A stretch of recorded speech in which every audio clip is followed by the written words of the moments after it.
सूर्याची किरणं धुक्याच्या हातात हात गुंफून हळूहळू खाली उतरत होती. थंडीचे दिवस होते. असही बोचरी थंडी होती, नकोशी हाडं गोठून टाकणारी. त्याने डोळे उघडले. थंडीच्या कडाक्याने त्याला रात्रभर झोप नव्हती. एक चादर कितीशी पुरणार? त्याचा आत्ताच कुठे पहाटे डोळा लागला होता. तो फुटपाथावर उठून बसला. त्याने कराकरा एकदा डोकं खाजवलं आणि अंगावरची चादर बाजूला केली. तो एक भिकारी होता, त्या फुटपाथावरच राहणारा. त्या फुटपाथावरचा राजाचा जसा तो त्याचाच होता जणू. त्याने मस्तपैकी विडी शिलगावली. तो धूर छातीत भरून घेत बाहेर सोडत त्याने नजर वळवली आणि त्याचे डोळे रागाने विस्फारले. पलीकडच्या लाईटच्या खांबावर एका कुत्र्याने पाय वर केला होता. त्याची जागा घाण केलेली त्याला अजिबात खपत नसे. स्वतः अस्वच्छ असला तरी त्याची जागा स्वच्छ ठेवण्याचं त्याला वेडच होतं. एक चाळाचं होतं. तिरमिरीत त्याने शेजारची काठी त्या दिशेला भिगावली. कुत्रं पळून गेलं. विडीही विझली. तो भिकारी असला तरी तरुण होता, धडधाकट होता. तो चांगलाही दिसला असता जर त्याचे केस अस्ताव्यस्त नसते, जर त्याची दाढी वेडीवाकडी नसती, जर त्याचे कपडे आजाळगळ कळकट नसते, जर त्याच्या अंगाला कपड्यांना घाणवास येत नसता तर. त्याने तणावून आळस दिला. अंगावरचा फाटका मळकट काळा कोट झटकला. परत विडी पेटवून तो टपरीवर चहा प्यायला निघाला. टपरीवर मॉर्निंग वॉकला हास्य क्लबवाल्या ज्येष्ठांची गर्दी होती. जोडीला तरुण पोरांपोरींचीही. फुटपाथच्या मागे एक मोठी बाग होती. पहाटेपासूनच तिथे लगबग सुरू होत असे, अगदी भर थंडीतही. गुलमोहरच्या पानांतून खाली झिरपारणार ऊन अंगावर येत वाफाळणारा चहा पिणं फार भारी होतं. गरमागरम चहातल्या आलं वेलचीचा वास घेत भिकारी मजेने चहा पित होता. थंडीमुळे तोंडातून निघणाऱ्या वाफा आणि चहाच्या वाफा एकच झाल्या होत्या. तो जेव्हा परत आला त्याचे डोळे रागाने विस्फारले. त्याच्या पलीकडच्या लाईटच्या खांबापाशी एक भिकारीण बसलेली होती. तिला पाहिल्यावर त्याचं डोकंच फिरलं. तिने त्याच्या जागेवर अतिक्रमण केलं होतं. तो संपूर्ण फुटपाथ त्याचा होता, जणू त्याचा एकट्याचा. तो त्याच्या जागेवर गेला. त्याने विडी शिलगावली व मोठा धूर सोडत तो तिच्याकडे रागाने पाहू लागला. तिने ते पाहिलं. ती गप्प बसून राहिली. अवदसा आली कुठनं? सालीला दुसरीकडे जागा नाही गावली. माझ्याच फुटपाथावर उलतली. तो स्वतःशीच फुसफुसत बोलला. मग त्याने रागाने हातातली विडी जोरात भिंतीवर फेकली. ती विडी भिंतीला धडकून त्याच्या जागेतच पडली. त्याची जागा अस्वच्छ झाली. पण आता त्याचं त्याकडे लक्ष नव्हतं. त्याने अर्वाच्य शिव्या द्यायला सुरुवात केली. आरडाओरडा सुरू केली. पण ती ढिम्म. तो उचकला. तरातरा तिच्याकडे गेला. तिने त्याच्याकडे पाहिलं. तिच्या डोळ्यात दुःख होतं आणि वात्सल्य देखील. तो तिच्याकडे एकटक पाहत राहिला. तिच्या अंगावर एक सुती, मूळ रंग ओळखू न येणारी मळकट साडी होती. ती पाय पोटाशी घेऊन बसलेली होती.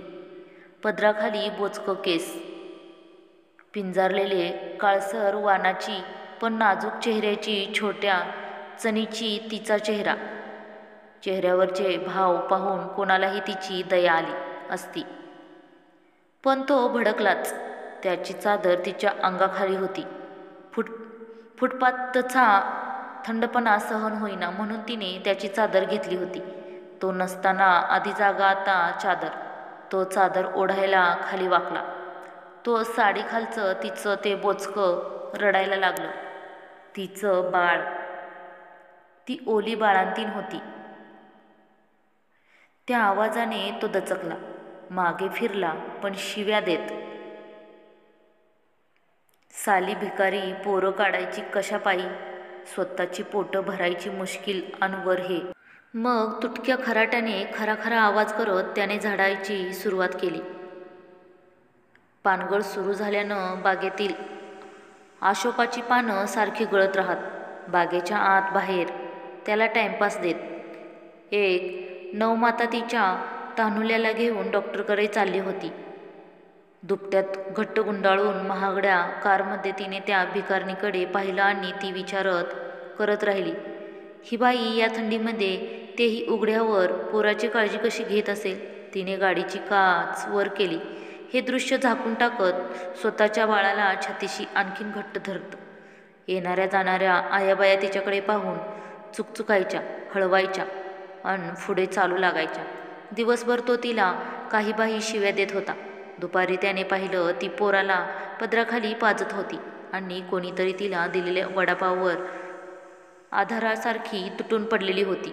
चव न घेता खळगी पडलेलं पोट फक्त भरण्यासाठी जणू तिच्याकडे काही म्हणजे काही नव्हतं.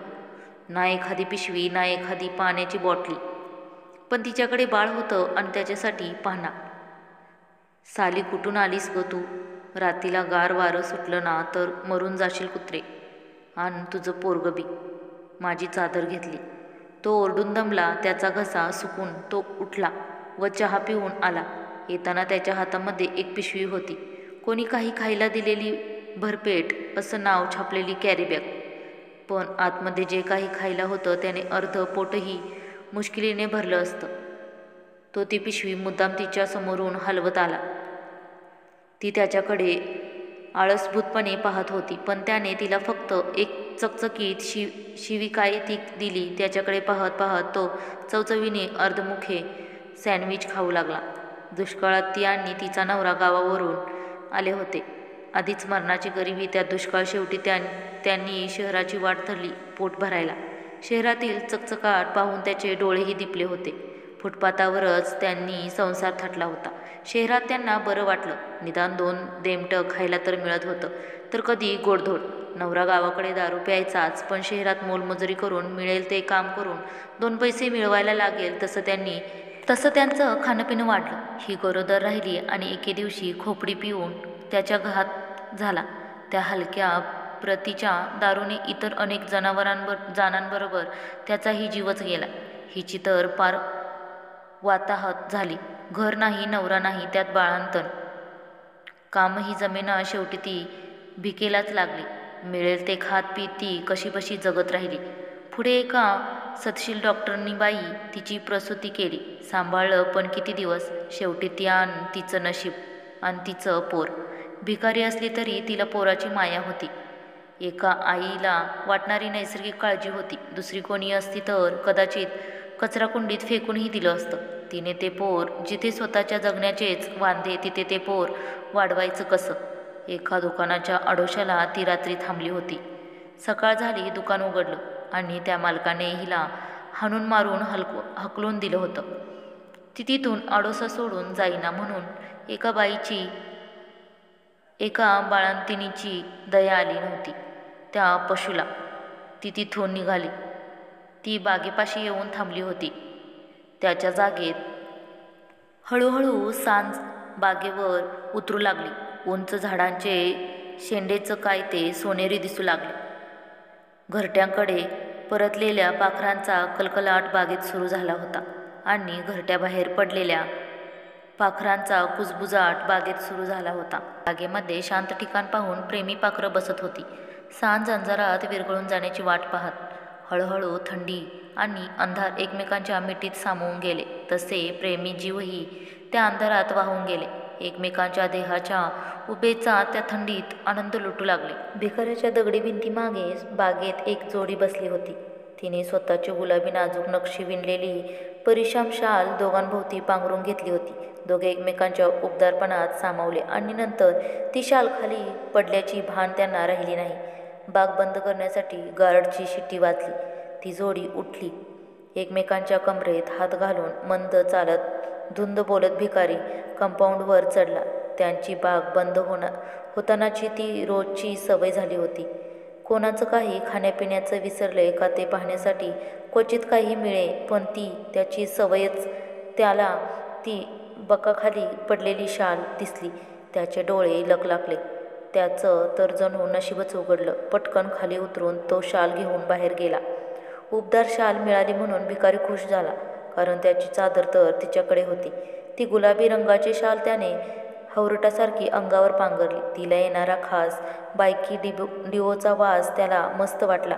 हवा वासा आतमध्ये काहीतरी जग करणारा, थंडीमुळे वास अधिकच वेगळा वाटणारा, थंडीमुळे वास उडून न गेलेला, हवेत दबलेला. तो पुन्हा पुन्हा तो वास घेत राहिला, नाकात भरून घेत मजेत बसून राहिला. रात्र काढली. समोरच्या दुकानांचे झळकणारे लाल निळे निऑन सायन्स थंडावले. वर्दळ मंदावली. चहा वडापावच्या टपऱ्या बंद झाल्या.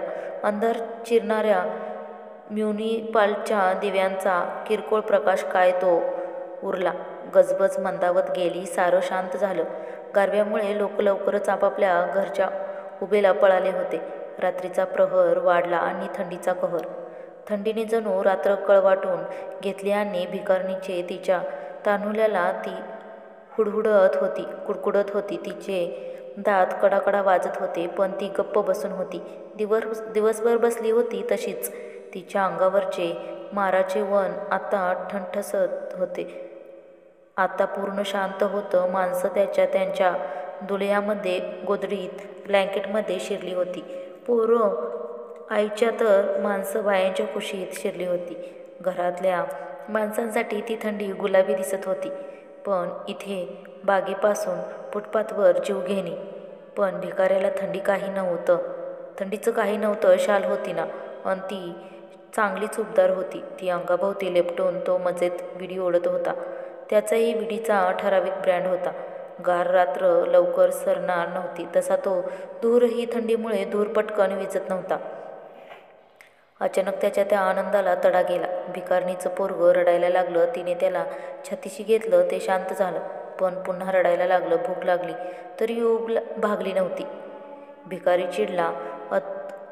अद्वत बोलायला लागला. आधी त्याच्या जागेवर अतिक्रम, मग त्याच्या चादरीवर, आणि आता त्याच्या राज्यातील शांततेवरही. पोरगं शांत व्हायचं, रडायचं, सारखं हेच चालू होतं. मध्यरात्र झाली. बोचरवार बोचकरू लागलं. पोरगं रडायला लागलं. ते थांबेच ना. भिकारी तिरमिरीत उठला. त्याने कुत्र्याला हुसकावायची काठी उचकली व तो तरतरा तिच्याकडे गेला. आता तिची खैर नव्हती. तिला वाचवायला, मध्ये पडायला कोणी नव्हतं. पोरगं तर रडतच होतं, आणि आता तीही रडू लागली, मोठमोठ्याने हुंदके देत, स्वतःची कीव येत, स्वतःच्या असहाय्यतेचा राग येत, पोराच्या काळजीने, थंडीने, भुकेने, अंगात मुरलेल्या वेदनेने. तिचे अश्रू, तिचं रडणं पाहिलं मात्र त्याचा हात थांबला. त्याने वेड्यासारखी मान इकडे तिकडे फिरवली. त्याला काही सुचेना. मग त्याच्या हातातील काठी खाली पडली. मग त्याने स्वतःच्या अंगावरची शाल काढून तिच्यावर फेकली. तिने ती मऊसूत शाल स्वतःभोवती घाईने लेपटली, थंडी घालवत, स्वतःचं दुःख शालेच्या आत कोंडत, त्याच्याकडे स्नेहार्द नजरेने पाहत. मग तो तसाच तरतरात जाऊन त्याची पायाखालची पिशवी घेऊन आला. ती त्याने संध्याकाळी कुठून पैदा केली होती, ती त्याने तिच्या पुढे आपटली. ती फुटली. आतला काजू घातलेला शिळा पुलाव फुटपाथ्यावर सांडला. तो भातही गार, अन खालचे ते पेवर बॉक्सही. तिने एक वार त्याच्याकडे पाहिलं व पटापटा तो भात ती गिळून लागली. तसल्या थंडीत, गार वाऱ्यात तो तसला गारढोण आंबूस बेचव झालेला भात. तो त्याच्या जागेवर गेला. आता त्याला झोप लागणं अशक्य होतं. थंड होतीच की जोडीला. त्याने विडी पेटवली व तिचे झुरके घेत तिची उष्णता शरीरामध्ये शोषण्याचा निष्फळ प्रयत्न तो करू लागला. विडी संपल्यावर मागे डोके टेकून, डोळे मिटून तो बसून राहिला. अगदी शांत. त्याच्या वाढलेल्या दाढीच्या जंजाळाखालीही त्याच्या चेहऱ्यावरचं समाधान मात्र लपत नव्हतं. तोही अशाच कुठल्या तरी परिस्थितीमुळे गावाकडून शहराकडे ढकलला गेला होता. स्थलांतरित, नाईलाजाने गाव सोडून शहराची लोकसंख्या वाढवायला. शहराच्या आश्रयाला, शहराच्या पायाशी येऊन बसला. तरी तो माणूस पण तो विसरला नव्हता. शहरी झाला नव्हता. त्याला पुन्हा माणूस झाल्यासारखं वाटत होतं. कधीतरी त्याला बसल्या बसल्या डुलका लागला, अन तो झोपेत हसला. त्याला स्वप्न पडलं होतं.